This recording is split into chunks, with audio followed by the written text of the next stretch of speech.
Akulah aku, sang kebenaran. Nah, Yohanes 14 ayat 6, tadi kita sudah lihat ya ayatnya.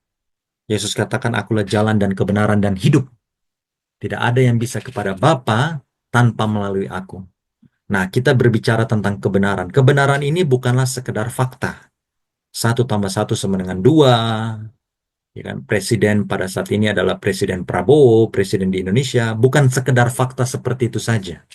Tapi kebenaran yang dimaksud Yesus adalah jalan dan kebenaran dan hidup, itu menyangkut aspek moral akan kesetiaan kepada Tuhan dan kehendaknya.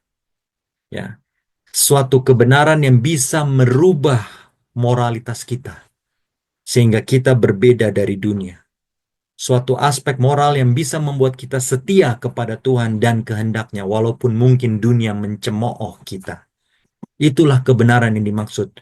Yesus adalah sang kebenaran. Yohanes 1 ayat 1 sampai 4 mungkin saya akan bacakan ya, karena nanti juga akan ditonton oleh banyak orang di YouTube ya. Yohanes 1 ayat 1 sampai 4. Ada tertulis, pada mulanya adalah firman, firman itu bersama-sama dengan Allah dan firman itu adalah Allah. Ia pada mulanya bersama-sama dengan Allah. Segala sesuatu dijadikan oleh Dia, dan tanpa Dia tidak ada sesuatu pun yang telah jadi dari segala yang telah dijadikan. Ya, jadi ingat firman itu bersama-sama dengan Allah, firman itu adalah Allah. Ya, lalu Dia juga yang menciptakan langit, bumi, laut dan segala isinya.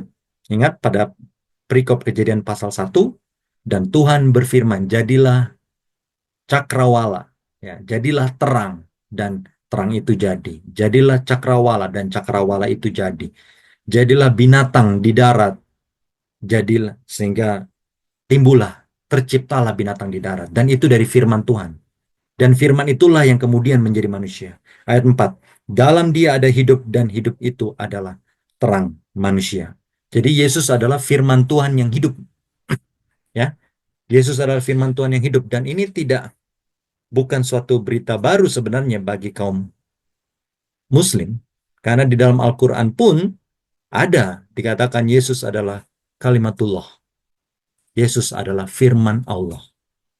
Ya, dalam hal itu ya Al-Quran dengan Alkitab selaras dalam hal itu. Ya, karena dikatakan Yesus adalah kalimatullah, firman Tuhan yang hidup.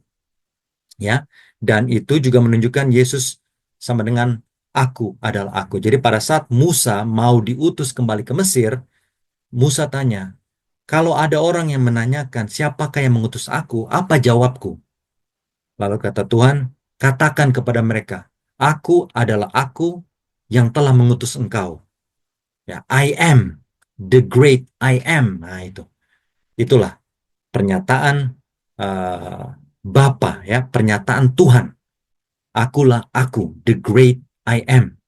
Dan kita sudah pernah bahas sebelumnya, ya, bahwa Yohanes 8 ayat 58, Yesus juga katakan kepada orang-orang Yahudi pada saat dia sedang berbicara dengan mereka semua, dikatakan, sebelum Abraham ada, aku selalu ada. Ya, sebelum Abraham ada, aku selalu ada. Nah, di dalam bahasa Indonesia dikatakan, sebelum Abraham ada, aku ada. Nah, dari sisi bahasa lagi, before Abraham was born, contohnya harusnya itu past perfect. I had been born. Tapi Yesus pakai kata I am. I am itu simple present tense dari sisi bahasa ya. Ini tambah-tambahan sedikit. Aku selalu ada. Jadi yang selalu ada itu cuma Tuhan. Tapi Yesus berani katakan, akulah aku selalu ada. I am. Makanya pada saat itu, Bapak Ibu Saudara-saudara sekalian, teman-teman Muslim yang nanti akan menonton, semua orang Yahudi apa? Ambil batu, mereka mau rajam Tuhan Yesus. Karena pada saat itu, Yesus katakan bahwa dia adalah Tuhan secara tidak langsung. Ya, jadi kembali pernyataan Zakir Naik, siapa lagi ya, Ahmad Didat, yang mengatakan bahwa Tuhan Yesus tidak pernah mengatakan bahwa dia adalah Tuhan. Nah, itu salah. Karena Yesus sudah mengatakan hal-hal tersebut, ya. Dia sudah mengatakan akulah gembala yang baik, itu cuma Tuhan. Mazmur 23:1 itu Tuhan. Akulah gembala yang baik, akulah terang dunia, itu Tuhan. Akulah aku selalu ada, itu cuma Tuhan.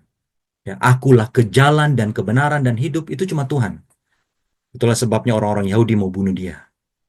Kembali, melalui Yesus yang adalah kebenaran, kita bisa mengerti tentang segala sesuatu yang ada di dunia ini. Yohanes 8 ayat 32 ya, dan engkau akan mengetahui kebenaran dan kebenaran itu akan memerdekakan kamu. Dengan kita melihat sosok Tuhan Yesus, maka mata rohani kita akan dibukakan. Kita akan tahu kenapa kita hidup, kenapa ada salib, kenapa ini dan kenapa itu. Dan kebenaran itu akan memerdekakan kita dari ketidaktahuan kita.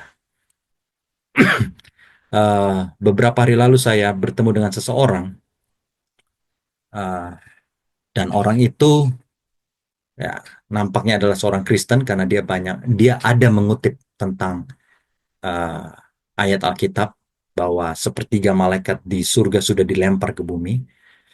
Tapi yang saya mau tanamkan, saya mau ceritakan, saya mau share adalah orang itu bilang kepada saya bahwa kalau kita naik gunung kita harus minta izin.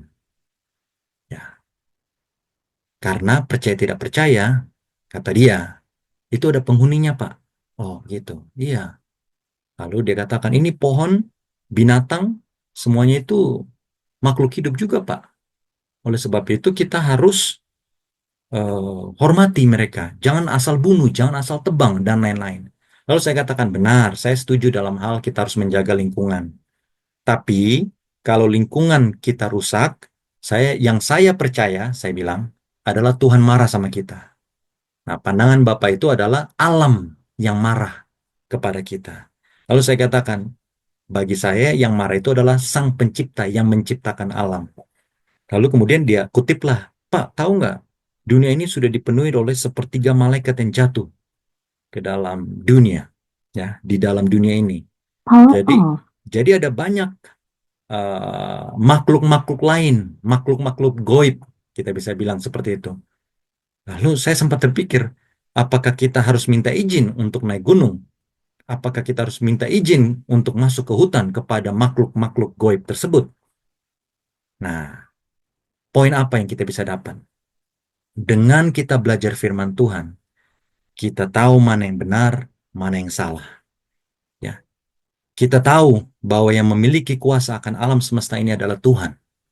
Dan kita tidak perlu minta izin kepada setan, kepada ya makhluk-makhluk goib seperti apapun itu yang ada di luar sana. Dan kebenaran itu memerdekakan saya dari ketidaktahuan saya. Makanya saya sangat kasihan melihat Bapak tersebut karena walaupun seorang Kristen tetapi masih dipengaruhi oleh tradisi-tradisi nenek moyang, ya, yang mungkin pada saat itu nenek moyang tidak mengetahui kebenaran. Tapi kembali kita lanjut kepada pelajaran kita pada malam ini. Tuhan Yesus adalah kebenaran dan kebenaran itu sudah dinyatakan kepada kita. Pertanyaannya, maukah kita mengikuti kebenaran itu? Nah, ini yang tadi saya katakan.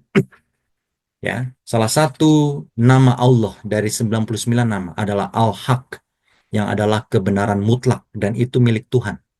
Bahkan di dalam kitab Taurat, Ulangan 32 ayat 4, kebenaran itu adalah milik Tuhan saja. Ya, dikatakan Tuhan yang setia dengan tiada kecurangan, adil dan benar dia. Selalu benar Tuhan itu. Yang selalu benar itu cuma Tuhan. Tapi Yesus katakan, akulah jalan dan kebenaran dan hidup. Pada saat itu Tuhan Yesus katakan bahwa akulah Tuhan. Ya, jadi jangan ada lagi yang mengatakan bahwa Yesus tidak pernah mengatakan bahwa dia adalah Tuhan. Ini buktinya. Ya, Al-Haq, kebenaran mutlak, dan Yesus sudah katakan bahwa dia adalah kebenaran.